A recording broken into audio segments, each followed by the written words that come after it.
सभी बच्चों को मेरा नमस्कार। मैं डॉक्टर सुलता बलवतिया आज की केमिस्ट्री की क्लास में आपका वेलकम करती हूँ। बच्चों, हम पढ़ रहे थे कार्बोनिल कंपाउंड्स और कार्बोनिल कंपाउंड्स में हम कुछ इम्पॉर्टेंट नेम रिएक्शंस डिस्कस कर रहे थे। कार्बोनिल कंपाउंड्स में नेम रिएक्शंस में हमने एल्डोल कंडेंसेशन के बारे में जो है डिटेल में डिस्कशन किया था। हमने एल्डोल कंडेंसेशन को समझा था कि किस तरह न्यूक्लियोफिलिक एडिशन रिएक्शन जो है हम स्टडी करते हैं कीटोन और एल्डिहाइड्स पे। कौन से जो एल्डिहाइड है और कौन से कीटोन है ये नेम रिएक्शन शो करेंगे नहीं करेंगे, और क्या इसमें जो है अल्फा हाइड्रोजन की इम्पोर्टेंस होती है। हमने एल्डोल कंडेंसेशन में ये समझा था कि जो कार्बोनिल कंपाउंड्स हैं जिसमें अल्फा हाइड्रोजन जो है होना अनिवार्य है, एक मिनिमम 1 अल्फा हाइड्रोजन जो है होना चाहिए, तो वही सिर्फ एल्डोल कंडेंसेशन शो करेंगे, वरना एल्डोल कंडेंसेशन कोई भी कार्बोनिल कंपाउंड शो नहीं करेगा। उसके साथ ही हमने कैनिज़ारो रिएक्शन के बारे में डिस्कशन किया था। हमने देखा था कि जिन कार्बोनिल कंपाउंड्स के पास अल्फा हाइड्रोजन नहीं होता वो जो है कैनिज़ारो रिएक्शन शो करते हैं। ये जो नेम रिएक्शन है वो आप प्रीवियस जो हमारे लेक्चर्स हैं उसमें जाके वापस रिकॉल कर सकते हैं, स्टडी कर सकते हैं। इसके अलावा हमने बेंजोइन कंडेंसेशन के बारे में डिस्कशन किया था। बेंजोइन कंडेंसेशन क्या होती है और बेंजोइन जो प्रोडक्ट होता है वो क्या होता है, उसका मॉलिक्यूलर फार्मूला क्या होता है और कौन सी जो है सॉल्वेंट कंडीशन में बेंजोइन कंडेंसेशन होती है, ये भी हमने स्टडी की थी।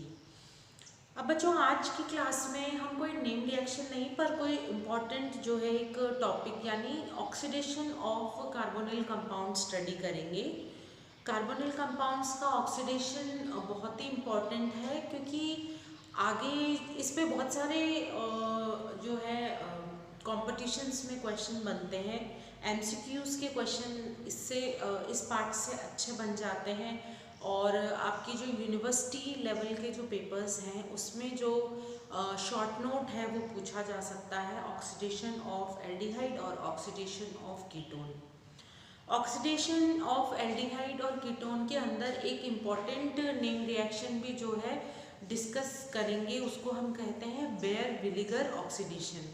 ये भी बहुत इम्पॉर्टेंट नेम रिएक्शन है जो इसमें जो है प्रोडक्ट पूछा जाता है कि बेयर विलिगर ऑक्सीडेशन से कोई रिस्पेक्टिव आपको एल्डिहाइड या कीटोन दे दिया तो उससे जो रिस्पेक्टिव प्रोडक्ट है वो क्या बनेगा। ये भी बहुत ही इम्पॉर्टेंट क्वेश्चन है।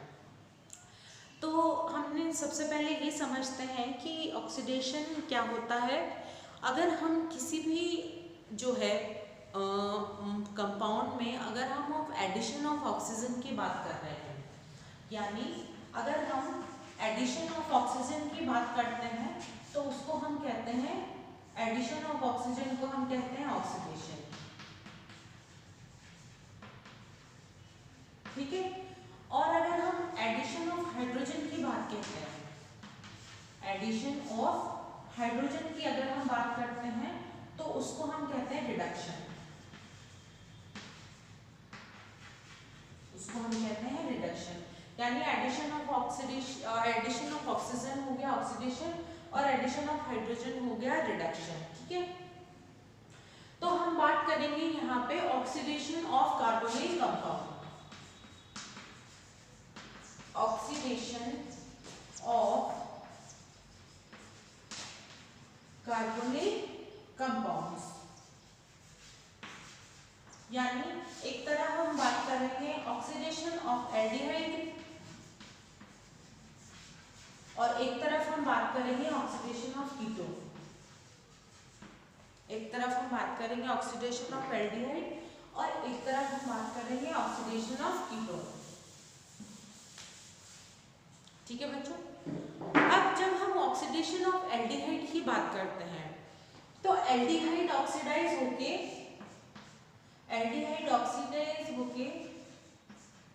कार्बोक्सिलिक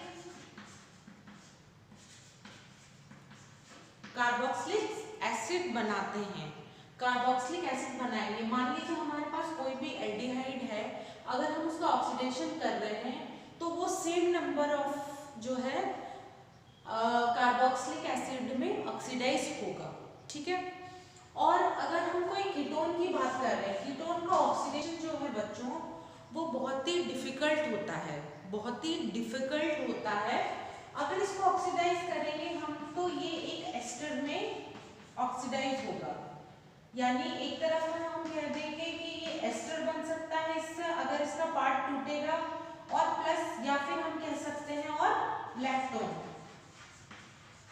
अगर हम साइक्लिक फॉर्म ऑफ वो ले रहे हैं कीटोन, तो कीटोन का एज सच ऑक्सीडेशन होता नहीं है, कीटोन का एज सच ऑक्सीडेशन होता नहीं है, वो रेस्पेक्टिव पार्ट्स में टूट जाता है। मतलब एक जो कीटोनिक ग्रुप है वो अपने जो कार्बन की यूनिट्स है उससे टूट जाएगा, और वो या तो एस्टर में टूटेगा जिसका आधा पार्ट जो है एसिड में कन्वर्ट हो जाएगा और आधा एस्टर में कन्वर्ट हो जाएगा। अगर वो साइक्लिक फॉर्म है तो वो लैक्टोन में कन्वर्ट हो जाएगा। लेकिन ये जो इसका ऑक्सीडेशन है वो बहुत ही ज़्यादा डिफिकल्ट है, ठीक है, और ये इजी। जो एल्डिहाइड का जो ऑक्सीडेशन होता है वो बहुत ही इजी होता है। हमें माइनर जो एसिडिक कंडीशंस अगर हम उसको दें तो हम उसका आसानी से ऑक्सीडेशन करा सकते हैं, लेकिन कीटोन के ऑक्सीडेशन में हमें थोड़ी मेहनत करनी पड़ती है, हमें थोड़ी विगरस कंडीशंस चाहिए होती हैं, जिसकी वजह से फिर इसका ऑक्सीडेशन हो पाता है, वरना इसका ऑक्सीडेशन करना पॉसिबल नहीं होता। अब हम एक एक करके कंडीशंस पढ़ेंगे कि किस तरह से जो है ऑक्सीडेशन हो सकता है।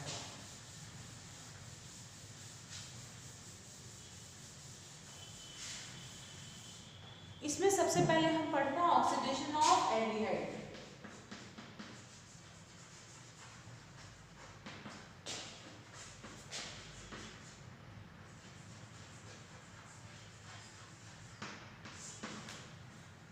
इसमें सबसे पहले हम पढ़ेंगे oxidation of aldehyde. Oxidation of aldehyde में हम देखते हैं कि अगर हम माइनर नॉर्मल एसिडिक कंडीशंस ले, जैसे हम एसिडिक पोटेशियम परमैंगनेट यानी KMnO4 ले, या हम जो है डाइक्रोमेट वाला का जो है कंपाउंड ले, यानी पोटेशियम डाइक्रोमेट K2Cr2 7 वाला एसिडिक फॉर्म में ले, इस तरह से अगर हम एसिडिक कंडीशंस लेते हैं तो भी हम क्या है एल्डिहाइड को इजीली ऑक्सीडाइज करा सकते हैं। यही नहीं, इन्वायरमेंटल जो ऑक्सीजन हमारे पास अवेलेबल होती है, इन्वायरमेंटल ऑक्सीजन से भी जो है एल्डिहाइड अपने रिस्पेक्टिव कार्बोक्सिलिक एसिड्स में भी कन्वर्ट हो सकते हैं। तो हमने यहाँ पे कुछ एग्जांपल्स दिए, जैसे कि फर्स्ट हम लेते हैं जैसे सिल्वर ऑक्साइड, या फिर हम लेंगे एसिडिक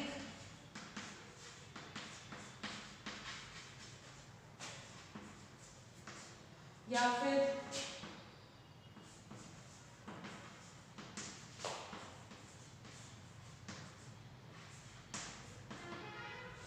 ये कुछ जो है हमें सॉल्वेंट सिस्टम्स जो हैं हमारे, उसमें हम एसिडिक कंडीशंस में एल्डिहाइड का ऑक्सीडेशन करा के हमें क्या मिलता है कार्बोक्सिलिक एसिड, यानी हम एल्डिहाइड को अगर हम ऑक्सीडाइज करें तो हमें मिलेगा कार्बोक्सिलिक एसिड, ठीक है। यही नहीं, अगर हम किसी एल्डिहाइड को इन्वायरमेंटल ऑक्सीजन में अगर हम उसको ऑक्सीडाइज करें तो भी हमें कार्बोक्सिलिक एसिड प्राप्त होता है। तो ये तो बहुत नॉर्मल सिंपल कंडीशंस हैं जिससे हम एल्डिहाइड को किसी भी अपने respective same number of carbon, यानी जितने कार्बन यहाँ पे हैं उतने ही कार्बन हमें कार्बोक्सिलिक एसिड के जो है सिस्टम में मिलेंगे, यानी जितने carbon number of carbon aldehyde के हैं उतने ही same number of carbon unit हमें कार्बोक्सिलिक एसिड में मिलेगी। फर्स्ट मेथड हमारा ये है, ठीक है। नेक्स्ट मेथड की बात करते हैं। नेक्स्ट किस तरह से हम इसको, हमारे पास जो मेथड आता है वो है SeO2। इसको हम कहते हैं सेलेनियम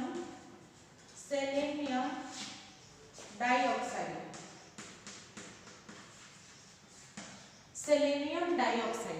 सेलेनियम डाइऑक्साइड जो है वो भी एक इम्पॉर्टेंट। नेक्स्ट मेथड जो हम पढ़ते हैं वो है सेलेनियम डाइऑक्साइड। ठीक है, अब से इसको हम जो नेमिंग करते हैं इसको हम कहते हैं सेलेनियम डाइऑक्साइड। सेलेनियम डाइऑक्साइड का जो मेन फंक्शन होता है बच्चों वो ये है कि अगर हमारे पास कोई ऐसा कार्बोनिल कंपाउंड है जिसके बगल में मिथाइल इथाइल ग्रुप हो, तो कार्बोनिल कंपाउंड के जो एडजेसेंट जो एल्काइल ग्रुप है वो भी कार्बोनिल ग्रुप में ऑक्सीडाइज हो जाता है। ठीक है, जैसे कि हम फर्स्ट एग्जांपल लेते हैं CH3CHO, ये हमारे पास है एल्डिहाइड। ठीक है, इसको हम रिएक्ट करवाते हैं SeO2 से। तो SeO2 से ऑक्सीडाइज होने पर हमें क्या मिलेगा, यहाँ पे हमारे पास ये एल्डिहाइड ग्रुप है और इसके बगल में ये हमारे पास एल्काइल ग्रुप है। तो ये एल्डिहाइड ग्रुप तो एज इट इज रहेगा, ये जो बगल वाला जो क्या बोलते हैं एल्काइल ग्रुप जो है वो ऑक्सीडाइज होके कार्बोनिल ग्रुप में ऑक्सीडाइज हो जाएगा और हमें Fe+H2O प्राप्त होगा। ठीक है बच्चों, Fe+H2, तो इसको हम क्या कहेंगे, इसको हम कहते हैं ग्लाइऑक्सिल। ठीक है, एक दूसरा एग्जांपल लेते हैं इसमें, जैसे CH3COCH3। ठीक है, CH3COCH3 SE2 के साथ हम ऑक्सीडाइज करवाएंगे। तो हमारे पास यहाँ पे दो मिथाइल ग्रुप्स हैं, तो इनमें से कोई एक जो कार्बोनिल ग्रुप है वो ऑक्सीडाइज हो जाएगा, यानी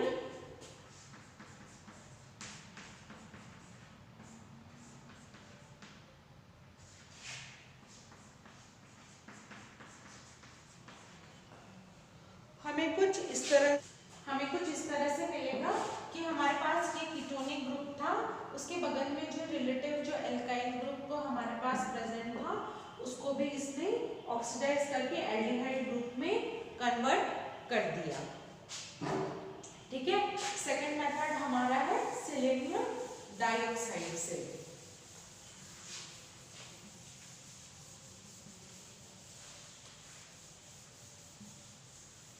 थर्ड जो मेथड हम पढ़ते हैं बच्चों वो है, थर्ड मेथड जो है वो है टॉलेंस रिएजेंट से। Tollens reagent,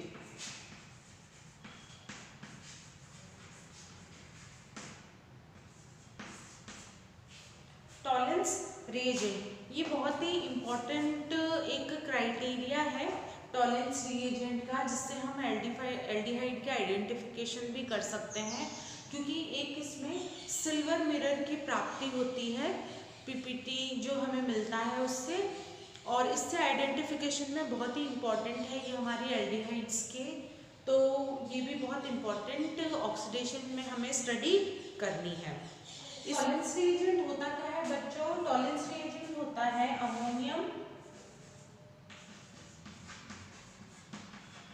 ammonium silver nitrate. Ammonium silver nitrate जो है हमारा टॉलेंस रिएजेंट होता है। ठीक है, बहुत ही इंपॉर्टेंट है ये कि टॉलेंस रिएजेंट होता क्या है, बहुत सारे कंपटीशन में ऐसा पूछा जाता है कि टॉलेंस रिएजेंट किसे कहते हैं, ये होता है अमोनियम सिल्वर नाइट्रेट। ठीक है, ये ऐसे हैं, ये हम स्टडी करेंगे। हम लेंगे सबसे पहले सिल्वर नाइट्रेट और अमोनियम हाइड्रोक्साइड। ठीक है, जब हम सिल्वर नाइट्रेट को अमोनियम हाइड्रोक्साइड की प्रेजेंस में रिएक्ट करवाते हैं तो हमें यहाँ पे मिलेगा सिल्वर हाइड्रोक्साइड, सबसे फर्स्ट जो हमें वो मिलेगा वो है silver hydroxide plus ammonium nitrate, ammonium nitrate, ठीक है। अब ये जो है सिल्वर हाइड्रोक्साइड के एक्सेस है हमारे पास acidic basic condition, ammonium hydroxide के प्रेजेंस में ये जो है एक्सेस उसमें कैटाइन फॉर्म करेंगे, यानी हमारे पास ये रिएक्शन आगे बढ़ेगी। तो ये है हमारे पास ये पीपीटी मिले हैं इसके, प्लस ये एक्सेस कंडीशन में है तो AgOH प्लस हम इसकी रिएक्शन आगे करवाएंगे तो हमें मिलेंगे AgNH3 का ट्वाइस, हमें ये इस तरह, प्लस हमारे पास हाइड्रोक्साइड आयन एक्सिस में है तो ये प्लस H2O, ठीक है। तो हमारे पास हाइड्रोक्साइड आयन तो ये कैटायनिक फॉर्म में कोऑर्डिनेशन कंपाउंड के फॉर्म में हमें सिल्वर का जो है कंपाउंड मिलेगा। कहते हैं डाईअमीन, क्योंकि हमारे पास दो अमीन के जो है वो है दो कोऑर्डिनेटेड मॉलिक्यूल है। डाईअमीन सिल्वर क्योंकि इसके ऊपर +1 जो है चार्ज है वो है डाईअमीन सिल्वर 1, ये कैटायनिक फॉर्म में है, कैटायन। तो ये बहुत इंपॉर्टेंट जो है वो पीपीटी हमारा बनता है, डाईअमीन सिल्वर 1 कैटायन, ठीक है। अब ये डाईअमीन सिल्वर 1 कैटायन जो है वो आगे किसी एल्डिहाइड से रिएक्ट करेंगे जिसका हमें करना है ऑक्सीडेशन,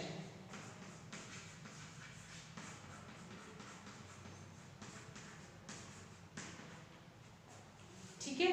डाईअमीन सिल्वर 1 कैटायन जो है आगे हमारे इससे रिएक्ट करेंगे। तो एक तो हमें क्या मिलेगा, एसिड मिलेगा क्योंकि ये इससे ऑक्सीडाइज हो जाएगा, ये इससे oxidise,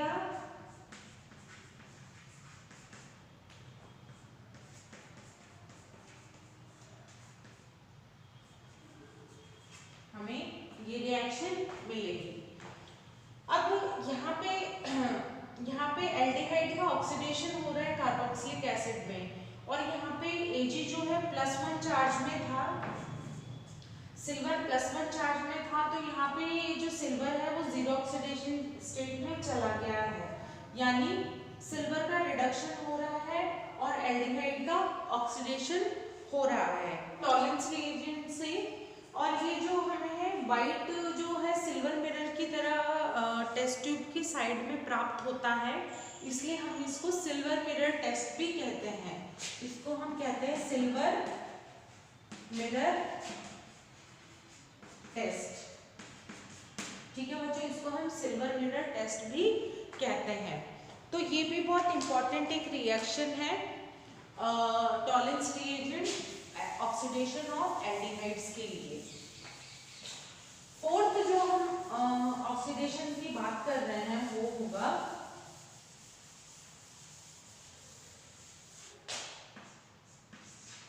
oxidation with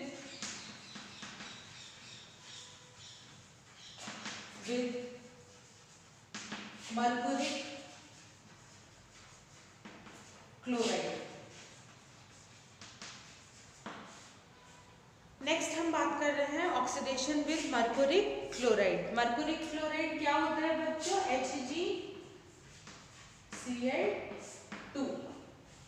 oxidation with mercuric chloride, mercuric chloride होता है HgCl2। जब हम किसी एल्डिहाइड की रिएक्शन HgCl2 प्लस वाटर के साथ हम इसको जो है हीट करेंगे, हल्का वार्म करेंगे, तो हमें क्या मिलेगा,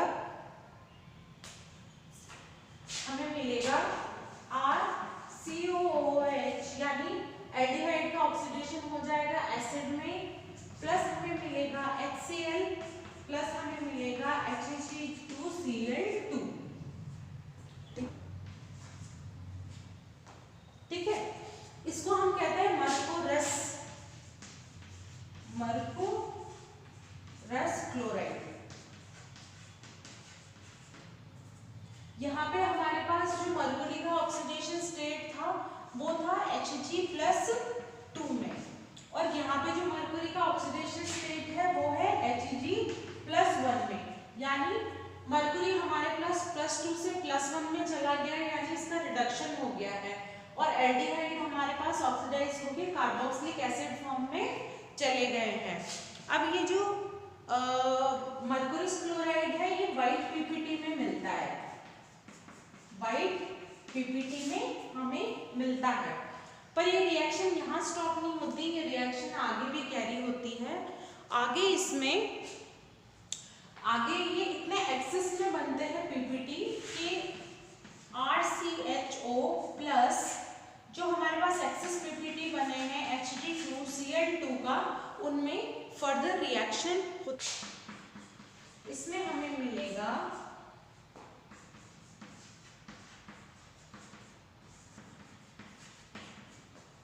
2HCl प्लस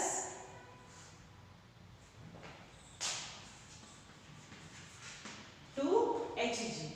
ठीक है, अब ये जो 2Hg है ये हमें मिलता है ब्लैक पीपीटी में, ब्लैक पीपीटी। ठीक है, तो जब हम इसका ऑक्सीडेशन करते हैं, यही हम जो वो है हमारी ग्रुप नंबर में जो मरकरी के जो है हम ग्रुप नंबर देखने में भी इसको काम में लेते हैं कि जब व्हाइट पीपीटी ब्लैक पीपीटी में टर्न हो जाते हैं तो ये कंफर्मेटरी टेस्ट भी हम के फॉर्म में इस रिएक्शन को यूज करते हैं। तो इसमें हमने क्या देखा, हमने एल्डिहाइड को कार्बोक्सिलिक एसिड में कन्वर्ट किया है और सेम नंबर ऑफ कार्बन को हमने same number of carboxylic acid में फाइंड किया है। तो बच्चों ये कुछ रिएक्शंस थी जिससे हमने ऑक्सीडेशन ऑफ एल्डिहाइड पढ़ा। आगे की आने वाली क्लास में हम ऑक्सीडेशन ऑफ कीटोन भी कैरी करेंगे। Thank you.